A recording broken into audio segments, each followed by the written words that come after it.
اما بعد فقال اللہ الحکیم بسم اللہ الرحمن الرحیم قل یا عبادی الذین اسرفوا علی انفسهم لا تقنطوا من رحمت اللہ ان اللہ یغفر الذنوب جميعا اللہم صل علی محمد وآل محمد۔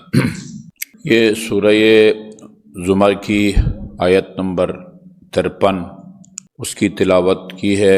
اس میں اللہ تعالیٰ اپنے بندوں سے مخاطب ہے، قل یا عبادی الذین اسرفوا علی انفسہم، اے میرے وہ بندوں کہ جنہوں نے اپنے ساتھ زیادتیاں کی ہیں۔ ظلم و زیادتی یہ دو مترادف لفظ ہیں جو استعمال ہوتے رہتے ہیں۔ ظلم و زیادتی، سب سے بڑا ظلم جو انسان اپنے اوپر کرتا ہے وہ شرک ہے۔ خدا نے قرآن میں فرمایا ہے ان الشرک لظلم عظیم، وہ سب سے بڑا ظلم شرک ہے۔ اس کے بعد پھر گناہان کبیرہ ہیں۔ گناہان کبیرہ وہ 7 ہیں، 70 ہیں، جو بھی فہرست بیان کی گئی ہے ان سب کی شدت اور سنگینی بھی برابر نہیں ہیں۔ چنانچہ تعبیر روایات میں یہ ہے اکبر الکبائر، اکبر الکبائر، گناہان کبیرہ میں بھی جو سب سے بڑا کبیرہ ہے۔ اس کا مطلب ہے کہ سب گناہان کبیرہ ایک سطح کے نہیں ہیں، سب کی قباحت اور سنگینی ایک جیسی نہیں ہے۔ جس طرح افضل الاعمال ہے، افضل الاعمال بہترین عمل یہ ہے، اسی طرح اقبح الاکبر الکبائر، شرک بھی اپنے اوپر ظلم ہے، بڑے سے بڑے گناہ کبیرہ یہ بھی اپنے اوپر ظلم ہے، چھوٹے گناہ کبیرے بھی اپنے اوپر ظلم ہے۔ قل یا عبادی الذین اسرفوا علی انفسہم، میرے حبیب کہہ دیجئے اے میرے بندو، لا تقنطوا من رحمت اللہ، اللہ کی رحمت سے مایوس نہ ہو، اللہ کی رحمت سے مایوس ہونے کی ضرورت نہیں ہے۔ جہاں شرک، خون ناحق بہانا، سود خوری، عاق والدین ہونا، یہ چیزیں حرام ہیں، وہاں اللہ کی رحمت سے مایوس ہونا بھی گناہ کبیرہ ہے۔ جس طرح اللہ کی رحمت سے مایوس ہونا گناہ کبیرہ ہے، اپنے آپ کو 100% اللہ تعالیٰ کے عذاب سے محفوظ تصور کرنا یہ بھی گناہ کبیرہ ہے۔ لا، اللہ کی رحمت سے مایوس نہ ہو، تم سے کتنا بڑا بھی گناہ سرزد ہو مغفرت کی گنجائش موجود ہے، لہذا اللہ تعالیٰ کی رحمت سے مایوس ہو کے اس بڑے گناہ کبیرے کا ارتکاب مت کرو۔ امیر المومنین علیہ الصلاۃ والسلام کی طرف ایک روایت منسوب ہے، اللہم صلی اللہ علی محمد وآل محمد، فرمایا ما من آیت ما فی القرآن آیت اوسع من، یہ والی آیت قرآن کی 6666 آیات ایک حساب کے مطابق امام نے فرمایا ہے ان 6666 آیات میں سے سب سے زیادہ جس آیہ کریمہ میں گنجائش رکھی گئی ہے، سب سے زیادہ جس سے انسان کو حوصلہ ملتا ہے وہ یہ آیہ کریمہ ہے۔ اللہ تعالیٰ کی رحمت سے مایوس نہ ہو، ان اللہ یغفر الذنوب جميعا، اس سے بڑھ کے اور کیا حوصلہ افزائی ہو سکتی ہے کہ خدا تمہارے تمام گناہوں کو بخش دیتا ہے یا بخش دے گا، لیکن بیٹھے بیٹھے ویسے ہی نہیں بخشتا، ویسے نہیں بخشتا۔ بندہ کوئی ایسا کام کرے جس کے نتیجے میں اللہ تعالیٰ نے بخشنے کا وعدہ فرمایا ہے۔ بلکہ بعض اوقات تو بعض قرآنی آیات سے یہ بھی ثابت ہوتا ہے کہ گناہ بخشوانے کے لیے بعض اوقات کچھ کرنے کی بھی ضرورت نہیں ہوتی، بڑے گناہ نہ کرنے کے نتیجے میں چھوٹے گناہ جو کر چکا ہوتا ہے ان کو بخش دیتا ہے۔ ان تجتنبوا کبائر ما تنہون عنہ یکفر اللہ عن سیئاتکم، یہ کتنی دل نشین آیہ کریمہ ہے، اگر تم بڑے بڑے گناہوں سے پرہیز کرو یکفر اللہ عن سیئاتکم، یہ سیئہ چھوٹے گناہ کے لیے بولا جاتا ہے۔ ان تجتنبوا کبائر ما تنہون عنہ بالکل واضح ہے، آیت 2 × 2 4 کی طرح ہے۔ اگر تم ان بڑے گناہوں سے بچو، اجتناب کرو، پرہیز کرو کہ تنہون عنہ جسے تم کو روکا گیا ہے یا روکا جاتا ہے، یکفر اللہ عن سیئاتکم، تکفیر 2 لفظ استعمال ہوئے ہیں روایات کے اندر، قرآن میں بھی یہ لفظ استعمال ہوئے ہیں۔ حبت ہے حلوہ والی ہے، بے طین یہ نیک اعمال کا ضائع ہو جانا، ضبط ہو جانا، بحق سرکار کچھ چیزیں کسٹم والے ضبط کر دیتے ہیں، کچھ اعمال کے نتیجے میں، کچھ برائیوں کے نتیجے میں اچھے اعمال ضبط ہو جاتے ہیں، اور گناہان کبیرہ سے بچنے کے نتیجے میں صغیرہ کی تکفیر ہوتی ہے۔ تکفیر یہ نہیں جو آج کل تکفیر ہے، کسی مسلمان کو کافر کہنا، یہ اصطلاح چل نکلی ہے۔ جب بھی لفظ تکفیر بولا جاتا ہے اس کا مطلب تکفیری ٹولہ، یعنی مسلمانوں کو کافر کہنے والا ٹولہ۔ یہاں تکفیر سے مراد گناہوں کو بخشنا ہے، یکفر اللہ عن سیئاتکم، اللہ تعالیٰ تمہارے گناہوں کو بخش دیتا ہے۔ اچھا جی، کیا کریں جس کے نتیجے میں خدا گناہوں کو معاف فرماتا ہے؟ یہ ایک نسبتاً طولانی روایت نوٹ کر کے لایا ہوں۔ یہ ہماری روایات کی کتاب ہے مستدرک الوسائل، اس کی جلد نمبر 12 اور صفحہ نمبر 124۔ دلچسپی رکھنے والے طلباء کرام دیکھ سکتے ہیں اس کو۔ استغفر اللہ بعد الذنب اسرع من طرفۃ عین۔ ایک ایک جملہ کو دل و دماغ پر بٹھائیں، میں آپ سے مؤدبانہ گزارش کرتا ہوں۔ جب بھی تم سے کوئی گناہ سرزد ہو، پلک جھپکنے سے پہلے، چشم زدن سے پہلے اس گناہ سے استغفار کرو۔ کیا دیر لگتی ہے؟ استغفر اللہ ربی واتوب الیہ۔ البتہ عرض کروں گا کہ وہ ہر گناہ کو کرنے کے بعد اس سے توبہ کرنے کا طریقہ الگ ہے۔ نماز نہ پڑھنا گناہ ہے، گناہ کبیرہ ہے، تو اس سے توبہ کرنے کا الگ طریقہ ہے۔ شراب خوری ایک گناہ ہے، اس سے توبہ کا طریقہ الگ ہے۔ سود خوری، رشوت خوری، ناجائز کاروبار، یہ جتنے بھی گناہان کبیرہ ہیں، وہ ایک آدمی نے نماز نہیں پڑھی 1 سال 1 مہینے یا ساری زندگی، وہ کہے استغفر اللہ ربی واتوب الیہ، بس ختم ہو گئی بات، ختم ہو گئی؟ نہیں، ہر گناہ کو کرنے کے بعد اس سے توبہ کرنے کا الگ الگ طریقہ ہے۔ وہ تفصیل ابھی عرض کروں گا اگر وقت بچا، ورنہ پھر اگلے جمعے میں۔ فرمائے استغفار کرو اسرع من طرفۃ عین، چشم زدن یعنی پلک جھپکنے سے پہلے گناہ کر کے دیر نہ لگاؤ۔ دوسری آیت میں بھی فرمایا، یہ تو حضرت علی کا فرمان ہے، میں اس فرمان کو اس آیہ کریمہ کی تفسیر کا نام دوں گا۔ فرمایا وَسَارِعُوا إِلَىٰ مَغْفِرَةٍ مِّن رَبِّكُمْ، جب تم سے کوئی گناہ سرزد ہو جلدی وہ کام کرو جس کے نتیجے میں خدا تمہیں معاف کرے۔ یہی آیہ کریمہ ہے، امیر المومنین نے اس کی مزید وضاحت کی ہے، کتنی جلدی کرنی ہے؟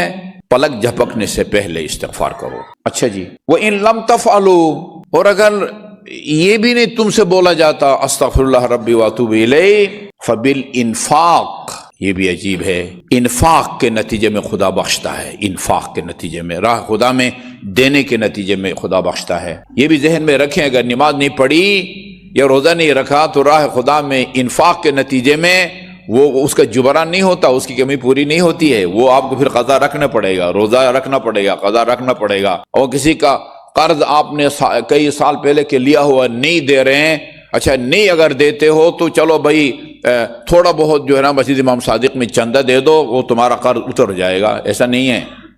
انفاق، کچھ گناہ ہوتے ہیں کہ جس کے لیے انفاق کے نتیجے میں بخشے جاتے ہیں۔ وَإِن لَمْ تَفْعَلُوا، اگر یہ توفیق بھی نہیں ہے کہ تم راہ خدا میں انفاق کرو، فَبِكَظْمِ الْغَيْظِ، کسی کے شاید اکثریت کے دل دماغ میں بھی نہ ہو کہ اس عمل کے نتیجے میں بھی گناہ بخشے جاتے ہیں، غصے کو پی جاؤ، اس کے نتیجے میں خدا تمہارے گناہوں کو بخشتا ہے۔ فَبِكَظْمِ الْغَيْظِ، امام موسیٰ کاظم سارے کے سارے جو ہے نا وہ کاظم بھی ہیں، صادق بھی ہیں، تقی بھی ہیں، نقی بھی ہیں۔ کچھ ائمہ معصومین مواقع ان کو اس طرح کے یعنی پیش آئے کہ جس کی وجہ سے وہ ایک لقب کے ساتھ وہ مخصوص ہو گئے، ایک لقب ان کے ساتھ مختص ہو گیا ہے۔ کاظم یعنی غصے کو پی جانا، قرآن میں ہے والکاظمین الغیظ، قرآن غصے کو پی جانے والے ہیں۔ اچھا، فَبِكَظْمِ الْغَيْظِ فَإِن لَمْ تَفْعَلُوا، یہ کام بھی نہ کر سکو، اس کی بھی توفیق اگر نہ ملے، فَبِالْعَفْوِ عَنِ النَّاسِ، جی معاف کرو، لوگوں کو معاف کرو۔ غصے کو پی جانا ایک الگ بات ہے، لوگوں کو معاف کرو۔ وَإِن لَمْ تَفْعَلُوا فَبِالْإِحْسَانِ إِلَيْهِمْ، یہ بھی نہ کر سکو تو کسی نہ کسی طریقے سے ان کے ساتھ نیکی کرو۔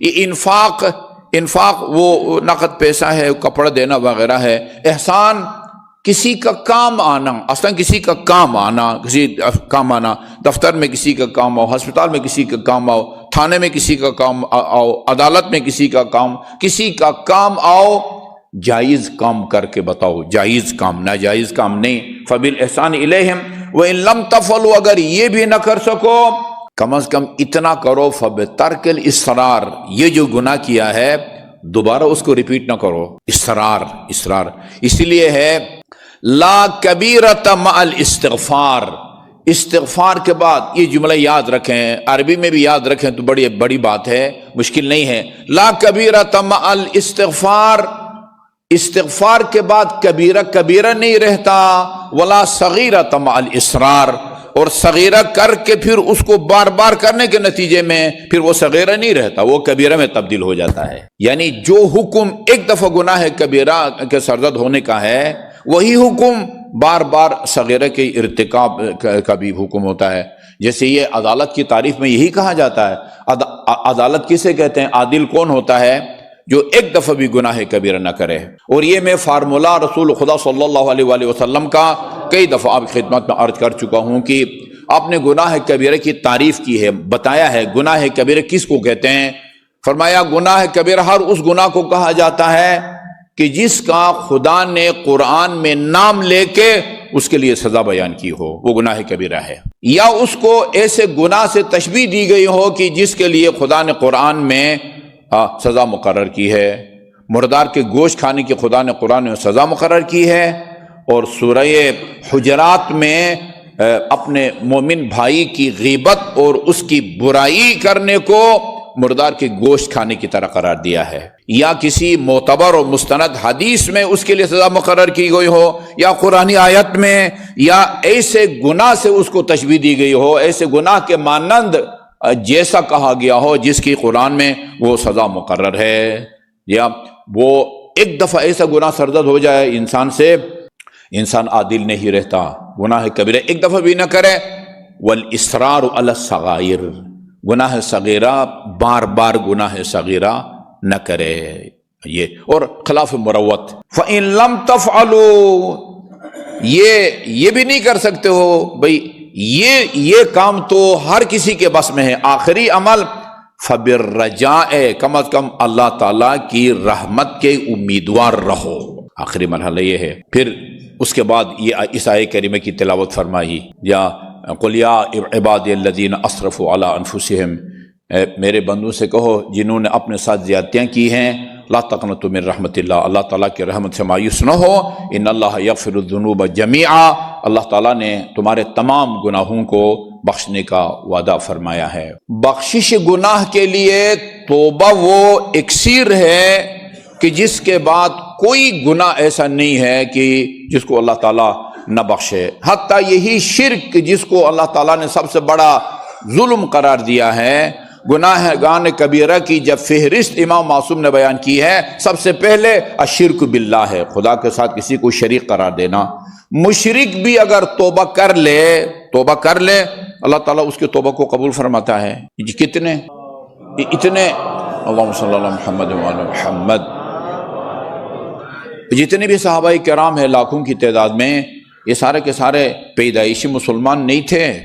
وہ امیر المومنین ہے جن کے بارے میں امام سجاد نے دربار یزید کے خطبے میں یہ جملہ فرمایا، جہاں اور 80 کے قریب امیر المومنین کے فضائل بیان کیے، وہاں امیر المومنین کی ایک یہ فضیلت بیان کی، لم یکفر باللہ طرفۃ عین، ایک لمحے کے لیے بھی میں اس کا بیٹا ہوں، اس علی کا بیٹا ہوں جس نے ایک لمحے کے لیے بھی اللہ تعالیٰ کا انکار نہیں کیا، کفر اختیار نہیں کیا ہے۔ باقی اکثر مشرک تھے، توبہ کی انہوں نے، اللہ نے بھی ان کی توبہ کو قبول کیا۔ یہ جو ہستیاں جن صحابہ کے بارے میں ہے کہ جنت ان کی مشتاق ہے، جنت ان کی مشتاق ہے، سارے نو مسلم ہیں، سارے نو مسلم ہیں۔ اللہ تعالیٰ جو ہے نا وہ شرک جیسے سنگین گناہ کو بھی توبہ کے بعد جو ہے نا وہ بخش دیتا ہے۔ توبہ کس طرح کریں؟ توبوا الی اللہ جمیعا ایھا المؤمنون، یہ بھی ہے توبوا الی اللہ جمیعا ایھا المؤمنون، ایسا ہی معنی ایمان، پلٹ آؤ اللہ تعالیٰ کی طرف۔ لفظی ترجمہ یہ بنتا ہے پلٹ آؤ اللہ تعالیٰ کی، گویا جو گناہ کرتا ہے وہ خدا کی طرف پشت کرتا ہے، اس کو اللہ تعالیٰ فرماتا ہے توبوا الی اللہ جمیعا، پلٹ آؤ، چونکہ توبہ کے بعد پھر تمہارا کوئی گناہ نہیں رہتا، ان اللہ یغفر الذنوب جميعا، خدا تمہارے تمام گناہوں کو بخش دیتا ہے۔ انبیاء نے بھی توبہ کی ہے، اولیاء نے بھی، اوصیاء نے بھی توبہ کی ہے، حضرت آدم نے توبہ کی ہے۔ رسول خدا دن میں بلا ناغہ 70 مرتبہ فرماتے تھے استغفر اللہ ربی واتوب الیہ۔ صحیفہ سجادیہ کی دعاؤں کو پڑھیں، انسان کے رونگٹے کھڑے ہو جاتے ہیں جن الفاظ میں سید سجاد نے وہ توبہ کی ہے۔ لیکن توبہ ہمیشہ یعنی اس عمل یا گناہ سے توبہ نہیں ہوتی کہ جس سے خدا ناراض ہو، جو شریعت میں حرام ہو، نہیں۔ توبہ کے کئی قسمیں ہیں، وہ ترک اولا سے توبہ کرتے ہیں، گناہان صغیرہ سے توبہ کرتے ہیں، گناہان کبیرہ سے توبہ کرتے ہیں۔ تو یہ رسول خدا سے بھی فرمایا گیا ہے قرآن کے اندر کہ استغفر لنفسک وللمؤمنین، یہ کتنی کلیئر آیت ہے۔ ابھی آپ سوشل میڈیا پر خصوصاً پاکستان میں ابھی وہ جرأت پیدا نہیں ہوئی، لیکن میں عرب چینلوں کو سنتا ہوں، وہاں صاف صاف کہتے ہیں رسول خدا ایک مجتہد تھے۔ اس طرح اجتہادی غلطی باقی صحابہ کرام سے ہوئی ہے، اسی طرح حضرت سے بھی وہ گناہ سرزد ہوتا تھا۔ اور اس طرح کی آیات جن کا حقیقی مفہوم سمجھ میں نہیں آتا، اس لیے کہ اہل بیت کے دامن سے متمسک نہیں ہے، ان ظاہری آیات کا لکیر کا فقیر بن کے خدا فرماتا ہے استغفر لنفسک وللمؤمنین، اپنے لیے بھی طلب مغفرت کرو اور مومنین کے لیے بھی طلب مغفرت کرو۔ اگر گناہ سرزد نہیں ہوا تو پھر کس بات کی مغفرت؟ سورہ فتح، انا فتحنا لک فتحا مبینا لیغفر لک اللہ ما تقدم من ذنبک وما تأخر، یہ ہم نے آپ کو فتح مبین عطا فرمائی ہے تاکہ آپ کے گزشتہ اور آئندہ گناہوں کو معاف کرے۔ کب زندگی کے کسی مرحلے میں آپ سے گناہ صغیرہ یا کبیرہ ہمارے عقیدے کے مطابق سہو اور نسیان تک نہیں ہوتا، اس رسول پر کیا اعتماد کیا جا سکتا ہے جس سے خطا کے سرزد ہونے کا امکان ہو؟ ہر قدم قدم پر یہ احتمال ہوگا کہ شاید غلطی سے یہ حکم بیان ہو، شاید غلطی سے، شاید نسیان ہو گیا ہو، شاید بھولے سے یہ کہا ہو۔ لہذا ہمارا متفقہ تمام علماء امامیہ شیعوں کا اتفاق ہے، ہماری تمام عقائد کتابوں میں لکھا ہوا ہے کہ رسول پیدائش سے لے کر رحلت تک، یا دوسرے الفاظ میں مہد سے لے کر لحد تک، اچھا تبلیغ کے معاملے میں بھی ہے، بات کہتے نہیں، تبلیغ کے معاملے میں اس سے جو ہے نا غلطی سرزد نہیں ہونی چاہیے۔ باقی عام روزمرہ کی زندگی میں وہ تھوڑی بہت گناہ سرزد اس سے ہو سکتا ہے، نہیں، ہمارے عقیدے کے مطابق تبلیغ کے معاملے میں بھی اور زندگی کے باقی نجی اور اجتماعی زندگی میں بھی نہ کوئی گناہ کبیرہ سرزد ہوا ہے آن حضرت سے، مہد سے لے کر لحد تک، نہ صغیرہ نہ سہو نہ خطا۔ وہ اعلان کہتے ہیں عبس و تولی، پتہ نہیں کتنے قرآنی آیات کو پیش کرتے ہیں کہ جن سے بظاہر ایسا لگتا ہے کہ نبی سے، خصوصاً آن حضرت صلی اللہ علیہ وآلہ وسلم سے وہ گناہ سرزد ہوا ہے۔ اعتماد اٹھ جاتا ہے، اگر یہی مین دلیل یہی پیش کرتے ہیں ہم، امام اور رسول دونوں اگر معصوم نہ ہوں تو ان پر سے اعتماد اٹھ جاتا ہے، نہ معلوم یہ غلط فہمی کا نتیجہ ہے، نسیان کا نتیجہ ہے، غلطی سے یہ صاف صاف میں نے یہ لفظ سنا ہے اس کے منہ سے کہ مجتہد تھے، جس طرح وہ اجتہادی غلطی ہوتی ہے، وہ مثال اچھی نہیں ہے۔ اچھا جی، اس جنگ میں بھی اجتہادی غلطی ہو گئی تھی، اس جنگ میں بھی اجتہادی غلطی ہو گئی، کہتے ہیں رسول خدا سے بھی اجتہادی غلطی ہو سکتی ہے، نہیں، وہ معصوم خطا ہیں۔ توبہ، نبی کی توبہ کا مطلب اور ہوتا ہے، ہماری توبہ کا مطلب اور ہوتا ہے۔ گناہ کی نوعیت کے مطابق توبہ کی جو نوعیت ہے وہ مقرر کی جاتی ہے۔ سب سے پہلا گناہ جس کو آج ہم بیان کریں گے، جس کا تعلق خالص خدا سے ہو، جس کو حق اللہ کہا جاتا ہے، اس گناہ کے نتیجے میں، اس غلط کام کے نتیجے میں نے لوگوں کی کوئی حق تلفی نہیں کی، خالص ایک خدا کا حق مارا ہے، میں نے اللہ تعالیٰ کی نافرمانی کی ہے، یہ خالص حق اللہ ہے۔ نماز خالص حق اللہ ہے۔ میں اگر ساری زندگی خدا نخواستہ نماز نہ پڑھوں، میں نے کسی بندے کا کچھ نہیں بگاڑا، خالص خدا نے ایک فرض قرار دیا تھا، اس فرض کی ادائیگی میں نے کوتاہی کی ہے۔ روزہ خالص حق اللہ ہے، روزہ نہ رکھنے سے کسی اس کے بندے کو، اس کو نہ کوئی مالی نقصان ہوتا ہے، نہ اس کی کوئی توہین ہوتی ہے، نہ اس کی کوئی آبروریزی ہوتی ہے۔